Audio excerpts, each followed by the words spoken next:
हाँ तो प्रिय सज्जनों, आपकी सेवा में इतिहास प्रसारित किया जा रहा है बंगाल का शेर, भारत का दीवाना, नेता वीर सुभाष चंद्र बोस उर्फ नीरा नागनी बसंत कुमार। अमर कैसेट इंडस्ट्रीज हापुड़ वालों के सौजन्य से ये खेल, ये इतिहास आपकी सेवा में प्रसारित किया जा रहा है, जिसके गायक कलाकार हैं ओम प्रकाश सिंह, नजीबाबाद बिजनौर निवासी। ढोलक पर संगति कर रहे हैं मास्टर लाल सिंह जी और चिमटे पर साथ निभा रहे हैं मास्टर संजय सिंह जी, नजीबाबाद बिजनौर निवासी।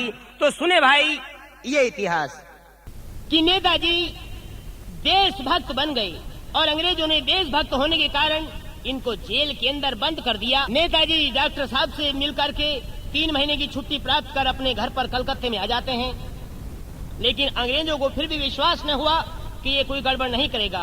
सोचा अवश्य करेगा क्योंकि ये देशभक्त है। इसलिए एल बीन वाले मकान के अंदर नेताजी को बंद किया गया।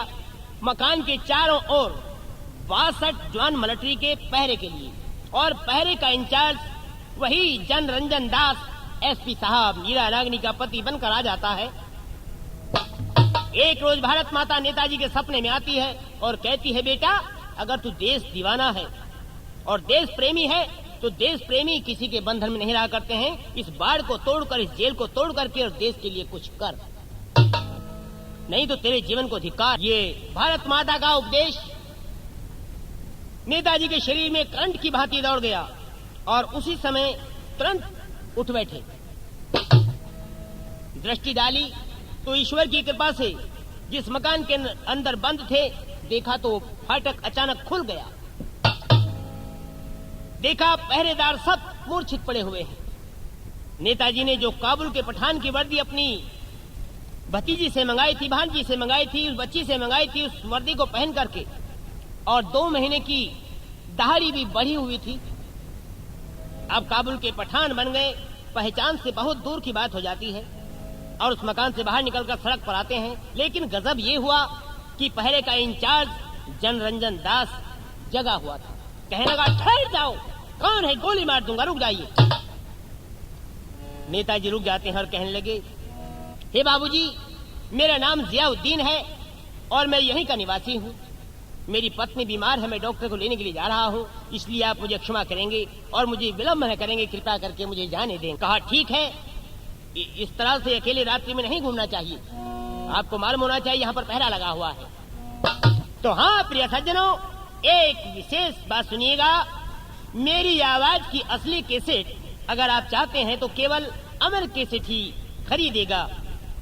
मेरी कैसेट, असली कैसेट अगर आप चाहेंगे तो फिर से सुनिए, केवल अमर कैसेट में ही आपको मेरी असली और ओरिजिनल आवाज कैसेट मिल सकती है, वरना इसके अलावा और कहीं नहीं मिलेगी।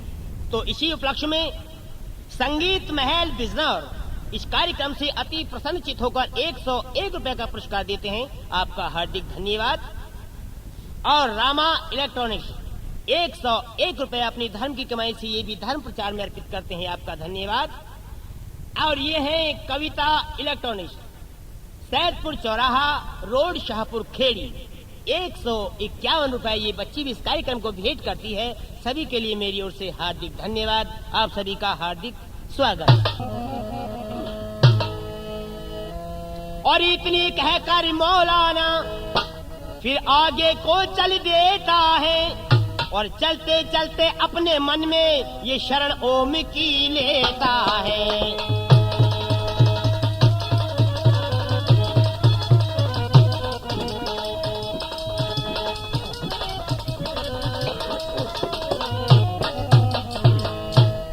एक दोस्त का घर देखा तो उसी जगह हो गया खड़ा, और मुसलमान था जिसमें उसको और मुद्दत से था प्रेम बढ़ा।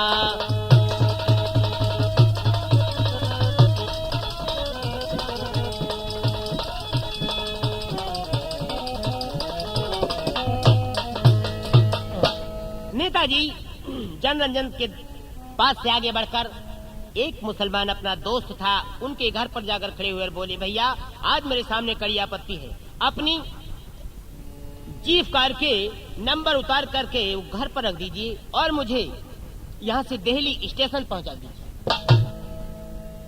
कहा बहुत अच्छा। यार वही होता है जो यारी का फर्ज निभाए, जैसे यारी दूध और पानी की।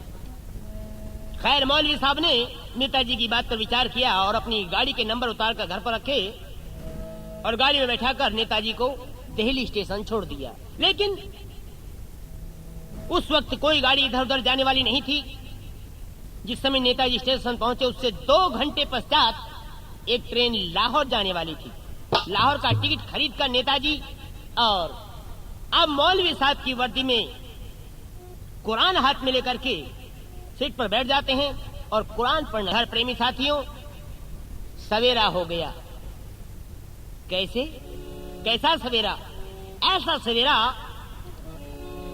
जो मूर्छित पड़े हुए थे सैनिक पहरेदार, उन सब का सवेरा। यानी कि मूर्छा टूट गई, निंद्रा खुली, मूर्छा टूटी। देखा तो रे हम सब सोए हुए हैं। एकदम से देखा तो मकान का ताला खुला पड़ा है। जो अपने इंचार्ज महोदय थे, एसपी साहब से कहा गजब हो गया। और भान उदय होते मचा और कलकत्ते में शोर।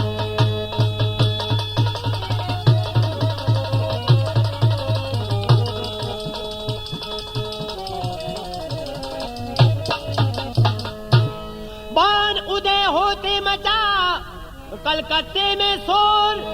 अब जनरंजन दास पर आ गई विपत्ति घोर। अब जनरंजन दास चक्कर में फंस गए। क्यों? मेरा ही पहरा था, मेरे ही पहरे से गजब हो गया तो मैं क्या जवाब दूंगा? सरकार मुझसे पूछेगी। ये हुआ तो कैसे हुआ, कब हुआ और क्यों हुआ, कुछ समझ नहीं आता है। विचार किया, याद आया, आहा, रात्रि में जो नाम अपना जियाउद्दीन बता रहा था वही सुभाष था। क्या करूं? तोता तिल्ली को तोड़ करके पिंजरे से निकल गया। खैर किसी भी सवारी के माध्यम से वो यहाँ से चला होगा तो अभी ज्यादा से ज्यादा दिल्ली स्टेशन पहुंचा होगा। अगर मैं हवाई जहाज के रास्ते से सफर करूं तो उसको मैं दिल्ली स्टेशन तक कवर कर सकता हूं। हवाई जहाज के माध्यम से जनरंजन दास भी दिल्ली स्टेशन पहुंच जाते हैं।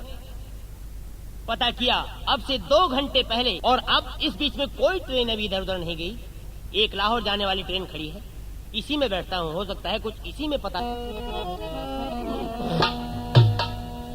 तो किस्मत की बात, ईश्वर की माया, उसी ट्रेन में और उसी डब्बे में जनरंजन दास भी पहुंच जाते हैं जिसमें नेताजी बैठे थे, उसी डब्बे। और जिस डब्बे में नेताजी सवार हो गया और उस डब्बे में जनरंजन गद्दार हो गया।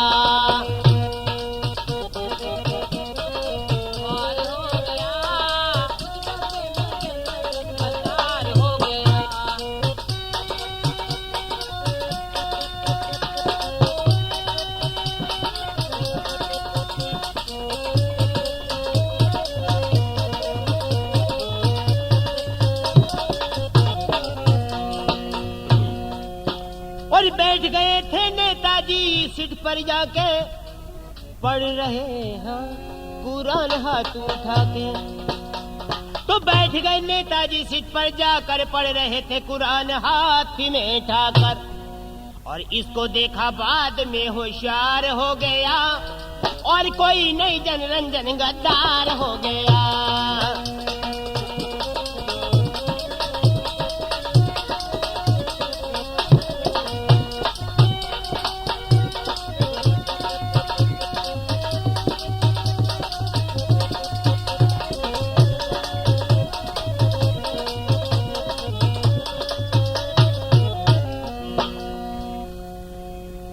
नेताजी को जनरंजन ने और जनरंजन को नेताजी ने देख लिया तो कहने लगे जनरंजन दास, हे मौलाना जी कहाँ जाओगे आप?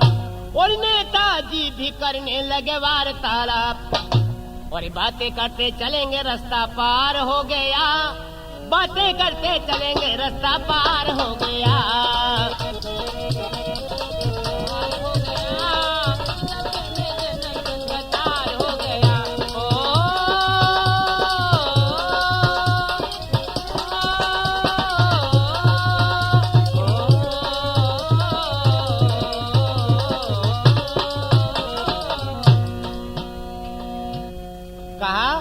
और दिल्ली के अंदर ही मेरा खास मुकाम है और अली अहमद भाई प्यारे मेरा नाम है। नेताजी ने कहा मेरा नाम अली अहमद है और भाई मेरा लाहौर में बीमार हो गया, बातें करते चलेंगे रास्ता पार हो गया। ओ हो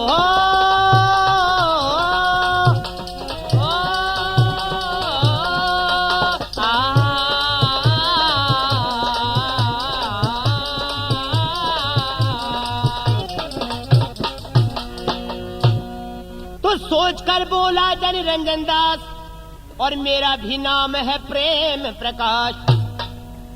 नेताजी ने कहा भाई आपका क्या नाम है श्रीमान जी? कि भाई मेरा नाम प्रेम प्रकाश है। अच्छा तो कहाँ जा रहे हो आप? मेरा भी बहनोई वहाँ गिरफ्तार हो गया, अभयराम का सूरजगीर फरार हो गया।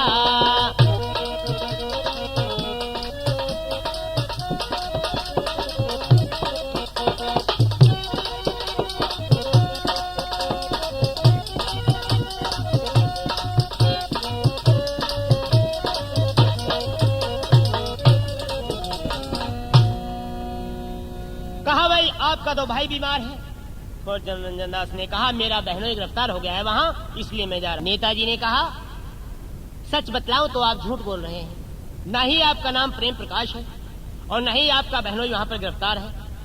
तो जनरंजन दास ने कहा तो फिर आप यह बताइए मैं कहाँ जा रहा हूँ और किसकी तलाश है मुझे?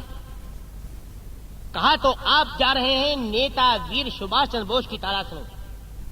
कहा तो क्या वो तुम्हें नहीं मिल सकेंगे? क्या कहा मुझे नहीं मिलेंगे? जी हाँ।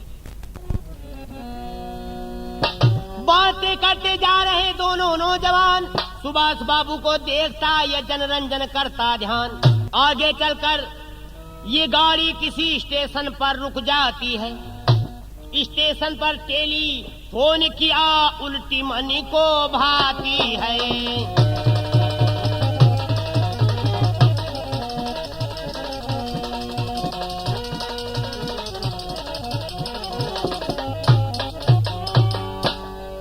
किसी स्टेशन पर जनरंजन दास ने टेलीफोन किया।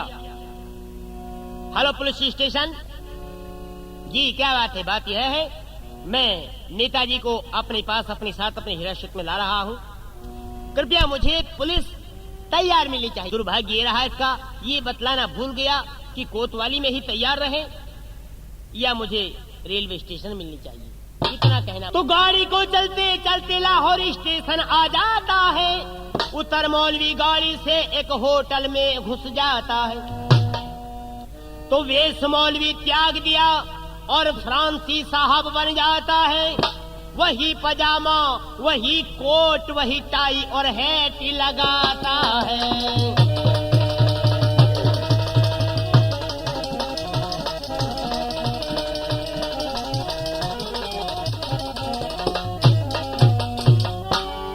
पुलिस को लेकर जनरंजन होटल के अंदर आता है।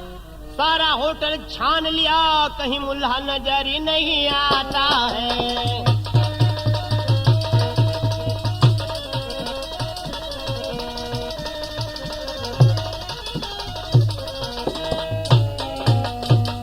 नहीं मिला सुभाष जनरंजन को, भाई नहीं मिला सुभाष। ये जनरंजन खाना तक नहीं खाता है। अपने घर पर आकर के अपनी पत्नी नीरा से फरमाता है। लाचार होकर के जनरंजन दास अपने घर पर आ जाते हैं। प्रिय पत्नी नीरा नागनी कहने लगी, आइए मेरे जीवन साथी, मेरे आराध्य देवता, आज आपके चित्त पर बेचैनी क्यों है? कुछ नहीं, टालना चाहते हैं बात को, लेकिन कहने लगी नहीं स्वामी, आप जानते हो मैं पतिव्रता स्त्री हूँ और पतिव्रता स्त्री का परम कर्तव्य होता है अपने पति के दुख में दुखी और पति के सुख में सुखी। वही स्त्री सतवंती कहलाती है। और मेरे प्रेमी सज्जनों, एक रोज मैंने किसी गांव में प्रोग्राम किया और मैंने यही कहा, कुछ महिलाएं ज्यादा बैठी थी और ज्यादा बैठने के साथ साथ शोर भी ज्यादा ही मचा रही थी। हमने कहा बहनों सुनो, आपके ही मतलब की बात बतला रहे हैं हम। देखो सतवंती किसे कहते हैं? जो गैर मर्द का ध्यान अपने मन में स्वप्न में भी नहीं लाती और अपने पति देव को ही ईश्वर का सम्मान देती है, वही स्त्री सत्यवती सतवंती पतिव्रता कहलाती है। बस एक बुढ़िया लगभग 80 वर्ष की आयु की उठी और बोली, ओ इससे बोलो 1.5 फीट के लंबे से। मुझे कहने लगी, इससे पूछ लो 1.5 फीट के लंबे से। हमने कहा, ताई जी क्यों नाराज हो रही हो, क्या बात हो गई? अरे बेटे क्यों धक्का देता फिर दिया दुनिया को? हमने कहा, ताई जी आप हमसे पहले संसार में आई हैं, आपका तजुर्बा, आपका एक्सपीरियंस बड़ा है, आप कृपया करके हमें भी बता दीजिए सतवंती किसे कहते हैं? कहने लगे, रे बेटे इसको तो सब जाना, तो ना जानता क्या? नहीं माता जी। अरे बेटे जो कम से कम 7 को तो कर ही ले। क्या? हाँ, कम से कम जो 7 को तो कर ही ले वही सतवंती कहलाती है। अरे पगली, इसने सीधा सत्य का मतलब 7 लगा लिया, लेकिन नहीं, वो शब्द है, उसका अर्थ है जो सत्य के ऊपर आधारित हो वही सत्य की प्रतीक सतवंती पतिव्रता कहलाती है। तो नीरा नागनी कहने लगी, हे स्वामी मैं सत्यवती हूँ, सतवंती हूँ, आपके दुख को देखकर मुझे दुख हो रहा है, बतलाइए क्या बात है? कहने लगे, ये तुम्हें मालूम है कि नेताजी के पहरे का इंचार्ज मैं था, 62 जवान मिलिट्री के उनके ऊपर इंचार्ज मैं था, लेकिन रात मेरे पहरे से सुभाष भाग गया। अब मैं शासन को क्या उत्तर दूंगा? मेरे लिए सरकार का हुक्म है, अगर मैंने नेताजी को जिंदा या मुर्दा सरकार के हवाले नहीं किया तो मुझे सजाए मौत। तो इसलिए मैं अन्न जल तब ग्रहण करूंगा जबकि नेताजी को जिंदा या मुर्दा पकड़ करके ले आऊंगा। फिर 1 लाख रुपया पुरस्कार भी रखा है, इनाम रखा है 1 लाख रुपया, जो नेताजी को पकड़ करके लाएगा 1 लाख रुपया पुरस्कार पाएगा। ये बार बार समझाती है, नहीं स्वामी आप नहीं जाएंगे, आप ऐसा नहीं करेंगे, नेताजी को आप नहीं मारेंगे। नहीं, मैं नहीं मानूंगा। चला जाता है, चला गया। जनरंजन दास ये तो ढूंढता फिर रहा है। लेकिन साथियों, इधर कौन? नेताजी होटल से निकल करके, लाहौर से चल करके पेशावर को, और पेशावर से फिर ये काबुल पहुंच जाते हैं उत्तम चंद नाम के सेठ जी के यहाँ, जो इनके बहुत मुद्दत से दोस्त थे। उत्तम चंद लाला जी के मकान पर पहुंच जाते, वहां पर 1 महीना रहे, और 1 महीना रहने के पश्चात ये लाला जी से इस प्रकार से निवेदन करके बोले, हे लाला जी आज मैं आपसे कुछ निवेदन करना चाहता हूं जिस पर आप गौर फरमाएंगे।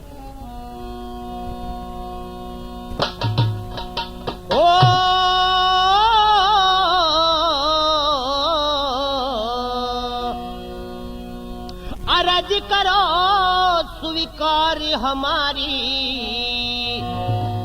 और अर्ज करो स्वीकार हमारी, आज लाला जी ये रख ले भारत माता की तू लाज लाला जी।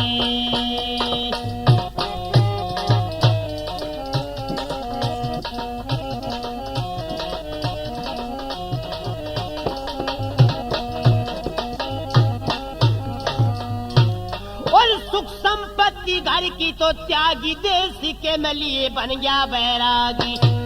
हाँ, देश के लिए बन गया बैरागी। और बागी हुर में अंग्रेजों का आया बागी लाला जी, ये कभी न घर पहुँचूंगा है ये अंदाज लाला जी।